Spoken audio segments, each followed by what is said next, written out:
Today we are reading Lost and Found by Oliver Jeffers. After the video, stay tuned for reading questions and educational activity ideas for no prep, homeschool learning, or classroom discussion and writing activities. Visit laurenmartinbooks.com for more free learning resources and access to my printable and play-based no prep preschool curriculum. Now let's read Lost and Found by Oliver Jeffers. Once there was a boy who found a penguin at his door. The boy didn't know where it had come from, but it began to follow him everywhere. The penguin looked sad, and the boy thought it must be lost. So the boy decided to help the penguin find its way home. He checked in the Lost and Found office, but no one was missing a penguin.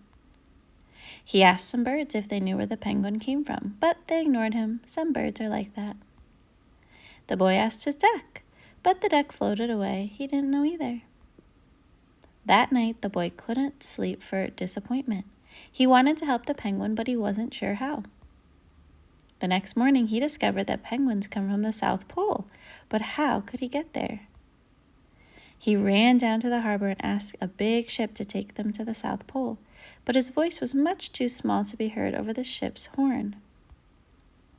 Together, the boy decided he and the penguin would row to the South Pole, so the boy took his rowboat out and tested it for size and strength. He told stories to the penguin to help pass the time.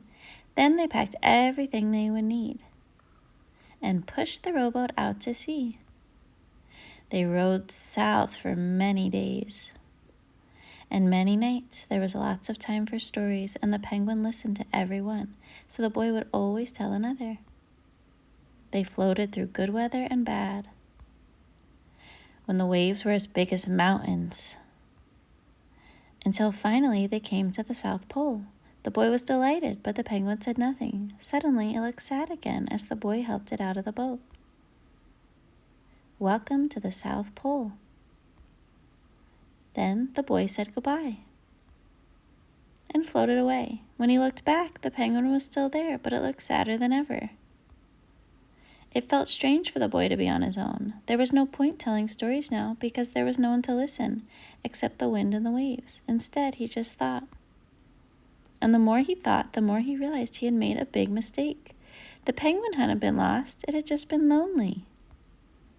Quickly, he turned the boat around and rowed back to the South Pole as fast as he could. At last, he reached the pole again, but where was the penguin? The boy searched and searched, but he was nowhere to be found. Sadly, the boy set off for home. But then the boy saw something in the water ahead of him. Closer and closer he got until he could see the penguin. And so the boy and his friend went home together, talking of wonderful things all the way. What was your favorite part of this book? Feel free to pause the video to write down or discuss the answers to these questions and to write or draw about them. What happened first, next, then, and last in this story? What is the setting of the story? When and where does it happen? Who is in the story? Name the characters and describe them. What is the main conflict or problem in the story? How and why do the characters respond to the problem and solve it? What did the characters learn in the story, and what can you learn from them? What is the lesson or theme? What can you learn from this story, and how can you apply it to your own life? Write or draw what you can learn from this book, or what you can learn about hard work, dedication, friendship, loneliness, and other ideas that this book made you think of. You can also draw your favorite characters or scenes from this book, or imagine your own scene or a sequel to this story.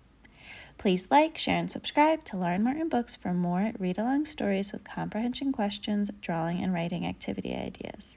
Visit laurenmartinbooks.com for printable and play-based no-prep preschool curriculum and free learning activities for homeschool or the classroom from pre-K to 12th grade.